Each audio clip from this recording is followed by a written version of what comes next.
I was on my way to drop off a load from Oklahoma City to West Oklahoma.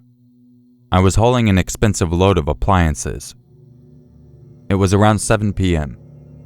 I was in the middle of nowhere when I noticed smoke under my hood and my truck was overheating. I noticed a very isolated gas station about a quarter of a mile down the road. I let my truck just coast over and pulled up to a large dirt parking lot and was trying to figure out what it was when I noticed it was my water hose that was blown and it was leaking out my water.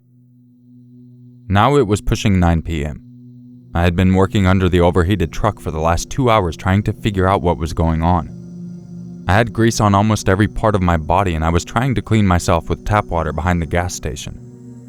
All of a sudden I noticed a very large man walking towards me very slowly, and when I looked at him he immediately slowly started backing up, never stopping, looking right at me, and then he left.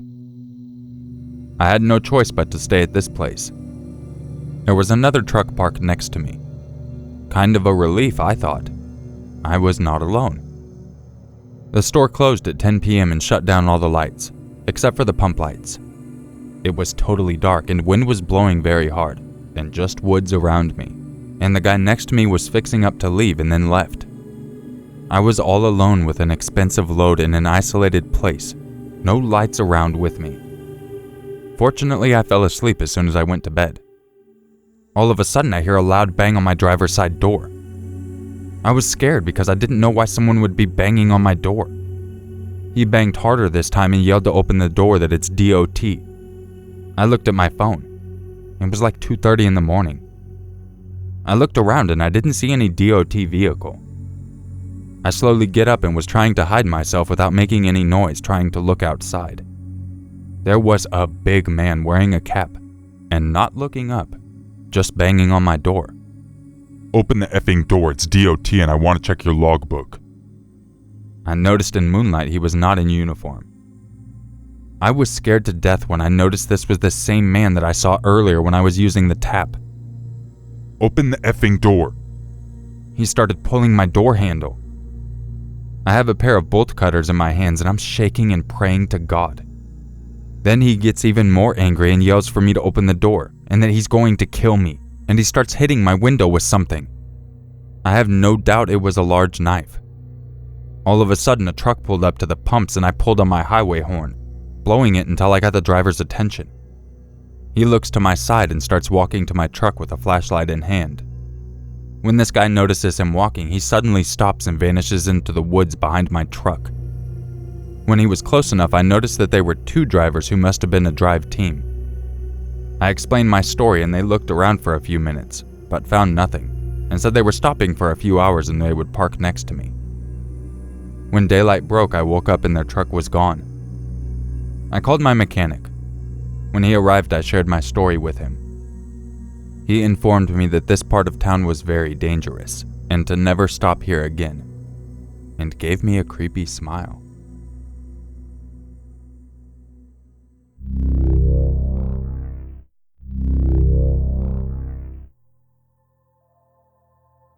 In 2012, after high school graduation, my boyfriend at the time, Troy, and a close friend of ours, a 30-year-old guy named Dan, decided to rent a house together.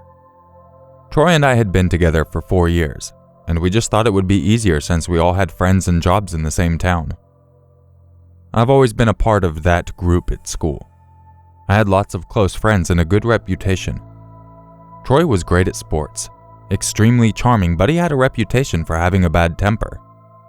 I never saw it myself, so I was always skeptical. In the beginning of 2013, a few of my friends knew a popular nightclub looking for a bar manager, so I called them. I got a call back the same day as I had the interview. I couldn't wait to tell Troy the news.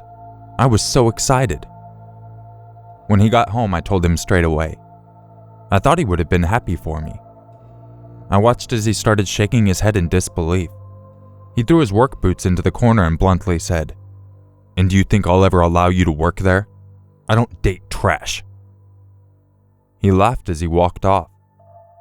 He made me so mad I just ignored him and everything he would say about it. He even refused to speak to me for a while. I didn't care. He has acted this way before. It usually blew over after a few days. After starting my new job, Troy got more and more angry. Our relationship started falling apart and he started resenting me. He often made remarks like, "I wonder who will grab your ass tonight," or, "Since your shirt's so tight, you might as well not wear one like your stripper friends." Even Dan would join in and make fun of me. After a few months, things escalated pretty quickly. I was so depressed now I would barely leave my room to just avoid them. Dan began slapping my ass when I would walk past the couch or if he was around me when Troy wasn't home.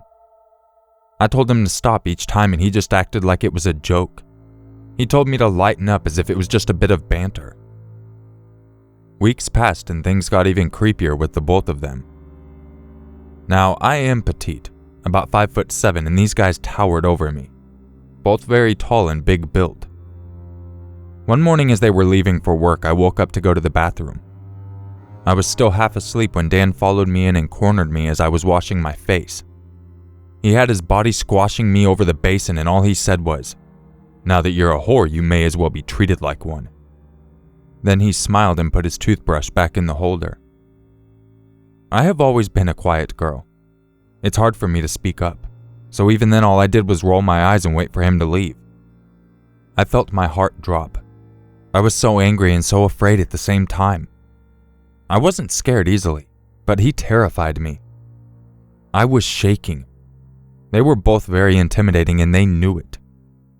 I couldn't do it anymore. As soon as they were both gone, I packed my things and went to my friend Ainsley's house. I lived with her before and she agreed I could go back since I broke up with Troy. At 5 p.m., straight after he finished work, he drove straight to Ainsley's. He was on our doorstep banging on the door. He said, "Come out or I'm going to come in and drag you back home." Ainsley opened the door and told me to stay inside. She told him off and I heard him say, "Tell that slut if she thinks she can do this to me, she's got another thing coming. This is so far from over." After loads of abusive texts and voice messages, I decided to call in sick at work. He threatened to go there that night to sort me out. He would also send messages begging me to speak to him and that he was sorry. He said he didn't deserve me. It didn't make sense as he would still be abusive about 5 minutes later and accuse me of sleeping with half of his friends.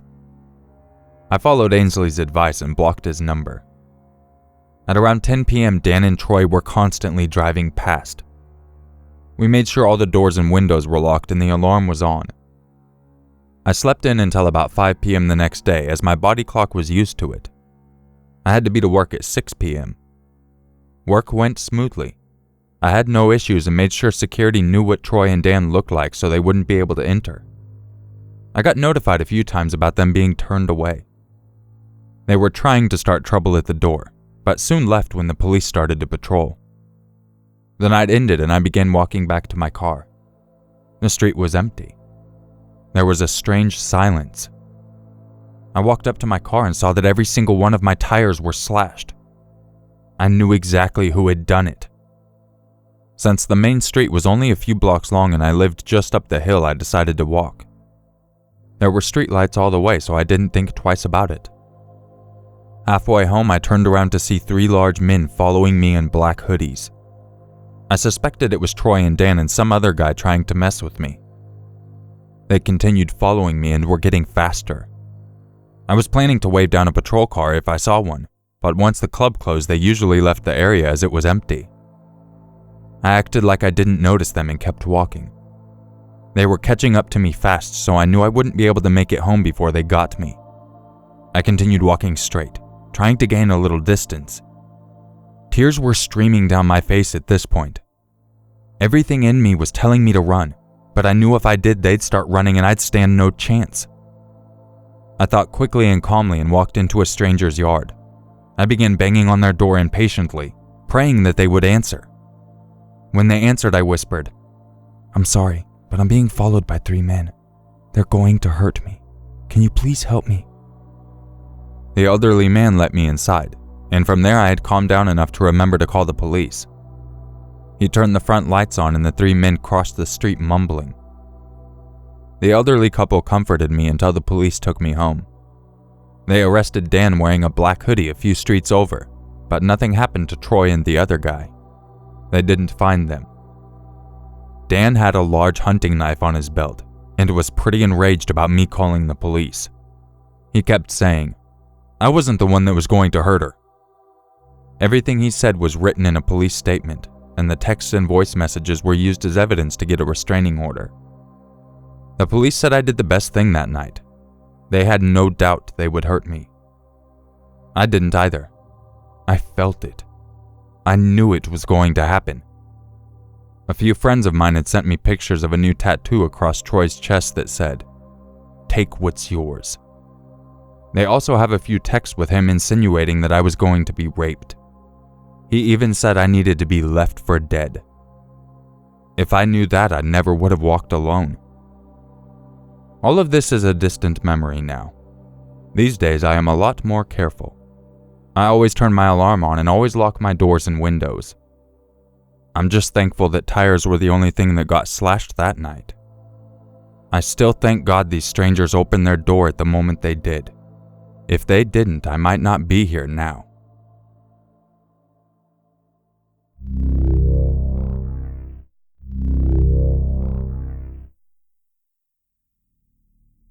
This happened to my family when I was like 11 or 12. For some background, we live in a small, close-knit southwestern town. My house is pretty small, 1 story, and about 100 years old. We are a family of 4, my parents, me, and my younger brother by about 5 years. We used to leave our front door unlocked, mostly because we didn't ever think something like this could happen in our town. It was Christmas night, so we all went to bed pretty early since we're more of a Christmas Eve type of family. My younger brother and I had each gotten $200 cash from my grandma to help pay for summer camps as a Christmas gift, and it was sitting in my mom's dresser drawer inside her very tiny office. At some point during the night, the money was stolen, along with my mother's car, which was promptly crashed down the street. I was asleep on the living room couch, which is right next to our front door. Important note, our front door is loud. It's made of a really old wood and it's super heavy, so it creaks almost every time you open it. Our 2 back doors were locked, so they must have come in through the front. So basically whoever it was must have walked within a foot of me to get inside the house. That's creepy and off-putting. But what really gets me is my mom's car. My mom keeps her keys in her jacket pocket, which hangs inside my parents' bedroom, on the wall across from their door. Again, you have to walk within a foot of my parents' bed to even get there. But even if my parents had slept through a nearby intruder, how did they know exactly where my mom kept her keys? Or where she hung her jacket every night? It's not an obvious spot to put your keys, and they apparently knew exactly where to go. Even grabbing the cash from the desk drawer makes sense. A lot of people keep important stuff in there. The car thing just didn't make sense to me. Also, they crashed it right down the street, like literally into the telephone pole at the end of our street. So we figure they were probably drunk. Which raises even more questions. How were they able to open our super loud door and walk right past me without me even noticing? And how were they able to steal the cash and my mom's car keys from right under our noses? Both my mom and I assume it's probably someone we knew or know, but we have no idea who, and we probably never will.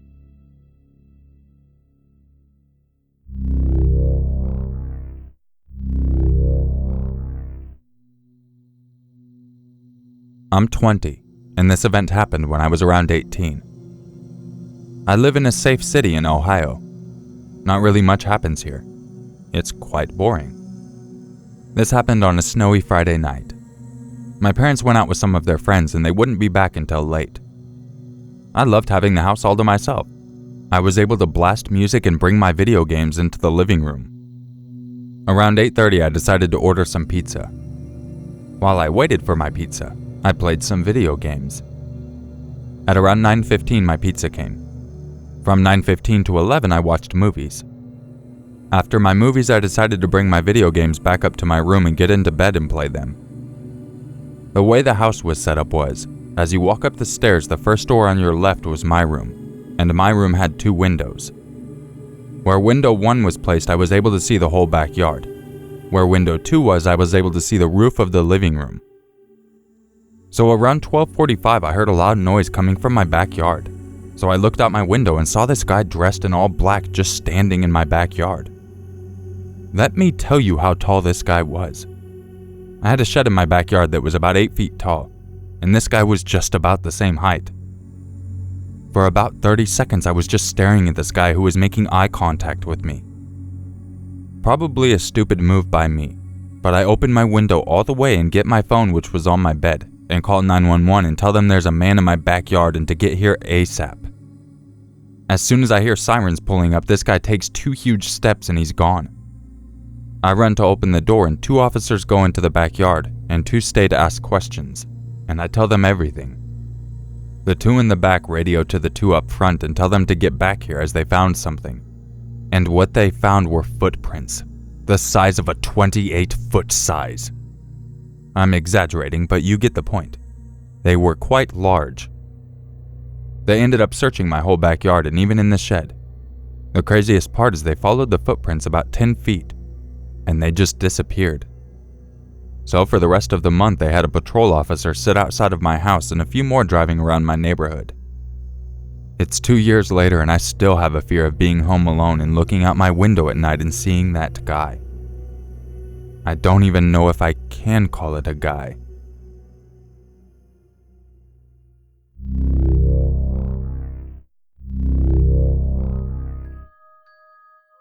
If you enjoyed this video, make sure you are subscribed.